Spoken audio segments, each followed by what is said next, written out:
So what kind of products are you not allowed to sell online in South Africa? Well, that's a good question. It's something that I hadn't actually thought about before. I haven't really dabbled in weird things and haven't had to ask myself this question. But yesterday I had one of my students send me a voice note, and they were asking about selling CBD oils online and how that can work. And they ran into some challenges, so it set me off to research this and come to you guys with the answers of what products can't you sell online. Well, I guess first off, this kind of falls into two categories. One being products that just don't sell online, and the other ones that legitimately can't sell online, like legally. So we'll get into both of those now. But thanks for joining me every Thursday live here on my Facebook page and on Instagram now. Appreciate you guys taking the time to come and join us. I'll try and keep this one short. But if you're catching the replay, join me live every Thursday. And if you are live, pop your questions on the comments bar so I can engage with you while I'm chatting live. But in terms of products that don't sell online, well, let's go firstly, the ones that just won't sell online. Well, I guess you can just throw some logic at this, because there's some products that just consumers aren't yet ready to be buying online. Or maybe it's difficult, maybe it's just a mission. So then they go and buy it physically anyway. But I got some notes here that perhaps like some products that you just wouldn't buy online is like if you're buying something for the first time that needs to be tested, like a perfume or some deodorant. Once you bought it once, you can go and buy it online again and again. But that first purchase, you probably want to go and smell what it smells like. And similarly, for products like like tailor-made clothing, like a nicely fitted suit, you need to go and get that tested out. But the next time around, the tailor's got your measurements, so you can just order again and again. So I suppose the first time for those things, it needs to be an offline experience, or most people would go for that, and then it can be online later on. Some things are just a mission to complete online. Like imagine, I know this is possible, but I'm sure lots of us, if you had to go and get a new cell phone contract, you'd go down to Vodacom. You want to sit across the table and ask the guy, what's the deals, what's happening, what do you recommend, and get some accessories, and you've got to fill out all the paperwork. So that's an example of something that can be done online, but people generally still go and shop in store. And what about like high ticket items, like very high ticket items? Would you buy a car online, or would you still go down to the dealership? And you absolutely can buy a car online, but are you going to put in 100 grand or 700 grand or 1.4 million rand for a nice Toyota Land Cruiser? Are you going to put that into an online website? Probably not. You're probably going to go down to the dealership, chat to somebody, feel that you're getting the right advice, fill out all the paperwork. And those are the types of products that just don't really sell online. It'll come, trust me. People will be buying that stuff online in the future. But right now, consumer mentality still means that they'll go into a shop to purchase it. So that, I suppose, is category one. The first category of products where people, it's products that won't sell online, not can't sell online. So let's go into products that can't be sold online. And this largely comes down to a lot of regulation and compliance factors. So I found a really interesting page on the PayFast website that kind of clarified this for me quite clearly. So what I've done is I've made my own list from their list of the things that I find to be the most interesting. And they break this category, this list of products that can't be sold online, into two sections. So they've got compliance regulation against selling particular products online for card transactions. So that means that Visa and MasterCard have put some regulations in to say, we don't deal with these products. But that doesn't mean that it can't be sold online, because then they've got their non-card transaction processes, which include the likes of MobiCred, Bitcoin, Zapper, Scode, and all the other payment options. So those are the types of things that can take payment. So let's take a look at the list of things that can't be sold online or can't be transacted online at all. Just hands down, you can't do it legally and via compliance reasons. So first up, these are the things, there's a longer list, but these are the ones that I found to be interesting and I thought would be interesting to you. So things that just can't be sold online include things like securities, business opportunities, franchises, and multi-level marketing. Who wants to buy a pyramid scheme online? Who wants to buy that at all? Then next up is illegal goods and services. Fine, we get that one. Pirated content, I agree.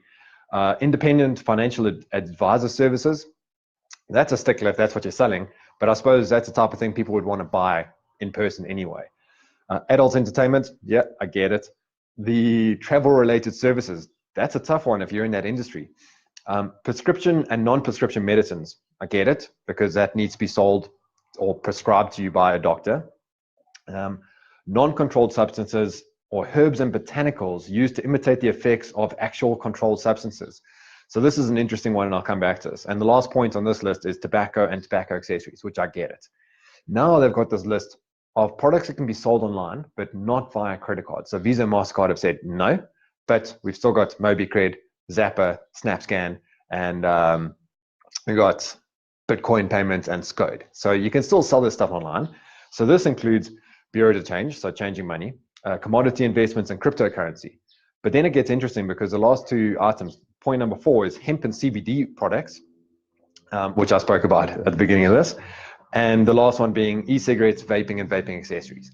So that's kind of what got me into this, because as I mentioned at the beginning, I had a student submit a voice note to me yesterday saying, like, I want to sell CBD oils, or one of his friends was selling it, and they're struggling to get payment. So they had contacted PayFast, and PayFast said, sorry, we don't do it. But in fact, with their own regulations, PayFast can transact this stuff, but they wouldn't allow you to take credit card transaction. You could only take EFT, MobiCred, Bitcoin, SCODE, and you could put Zapper on, which is different to PayFast. But so you can sell stuff like this. So this is quite interesting, because if you are selling an item that is kind of gray area, then you might want to just take a look at this, replay this video to see what products can and can't be sold online. But then there is a lot of gray area products. For instance, on one of my previous websites, we sold a whole range of knives, from multi-tool knives to, I don't know, hunting knives to pangas to, I don't know, every type of knife under the sun. We had a supplier that had like all the ranges, all the different product ranges, and we listed them all. And it was like a knife website. It did very well until Google shut us down. It's not a good thing when Google shuts you down. And we couldn't actually get an answer from them to say, like, what's going on here? They hadn't shut down the website. What they had just done is turned off all of our marketing. And then they sent us a notification to say that they don't work with websites that promote weapons that are dangerous to humans. And we were just like, what? Okay, knives, like, I get it. Knives could be used as a weapon, but that's not why we're selling it. We're not promoting that kind of activity here. But what we found out is actually the one product that had caught their attention, which they didn't like at all, was a Panga. And as soon as we removed a Panga from the website, then they allowed us to continue all of our Google ads. And the website came back to life and started selling a lot again, which is great. But it was interesting because there's no regulation or anything online that says you're not allowed to sell Panga or weapons that could be used for human killing. Geez, well, we don't encourage that at all, obviously. But the logic is strange, because a Panga, yes, that is a dangerous weapon, but a little flick knife thing is also dangerous. But anyway, that was an argument that we tried to have with them. Once they turned us back on, I just stopped it because I didn't want to kick up any dust there. But that was quite interesting. And then also, I've never tried to sell this, but this isn't on the PayFast list, but I just know that you're not allowed to sell animals, okay, or animal products or any Muti products. You just can't sell that stuff online. So when it comes to this list of what you can't sell online, it's largely a logical point of view. But if you find yourself in a gray area, which you might find that you've got a product that you're not quite sure if it can sell, then just contact the payment gateways. It's interesting that some of them seem to have different perspective, because CBD oil, which is the example that I've been looking at, CBD oil peach payments do allow Visa and MasterCard payments on CBD oil, but PayFast doesn't. And I'm not sure why that is. I must actually contact Peach and just ask them. Maybe it's a mistake. But I've seen some other websites selling CBD oil where they have the payment options of PayFast if you want to pay by EFT or Bitcoin.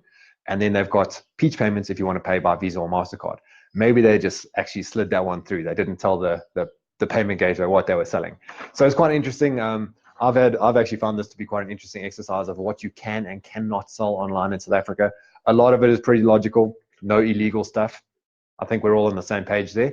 And then there's a few things that are in the gray area, which you can't sell online when you're taking payments by credit card, because Visa and MasterCard just said nope.